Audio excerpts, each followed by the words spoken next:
La question de l'éducation inclusive reste toujours d'actualité malgré l'adoption en 2015 des objectifs du développement durable ODD 4 qui visent à assurer une éducation inclusive et équitable de qualité. Selon des études, un enfant handicapé sur quatre n'a pas accès à l'éducation de qualité dans le monde, d'où la nécessité de revoir les politiques éducatives et les instruments juridiques internationaux pour les adapter à la réalité que vivent les personnes en situation de handicap. La loi dit que tous les enfants doivent aller à l'école.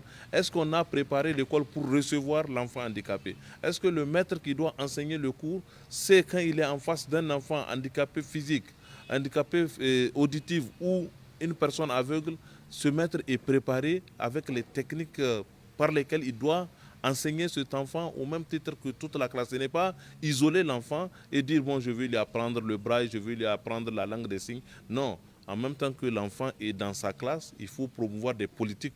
Nous grandissons avec les enfants, nous jouons au jeu, au football, tout avec les enfants du quartier.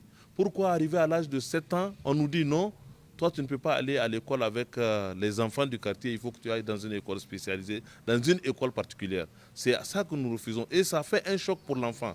Le réseau africain de campagne pour l'éducation pour tous en CFA, la Fédération ouest-africaine des associations des personnes handicapées FOAP et Humanité et Inclusion travaillent dans le cadre du projet Éducation dans le Sahel pour faire de l'éducation inclusive une réalité. Des plaidoyers issus de cette rencontre seront portés aux instances décisionnelles sous-régionales et africaines.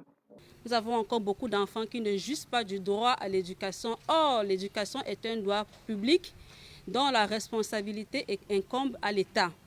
Aujourd'hui, nous sommes là parce que nous souhaitons que les États prennent la mesure et qu'ils puissent réellement mettre en place des normes, une réglementation et des standards pour que l'éducation inclusive soit déjà pensée depuis les politiques dans les documents et qu'elle soit réellement adoptée et mise en œuvre et que les financements suivent aussi.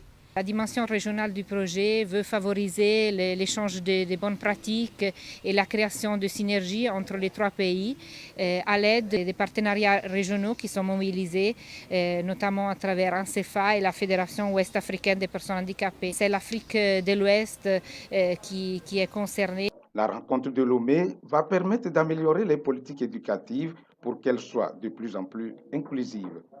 Donc, vous serez deux.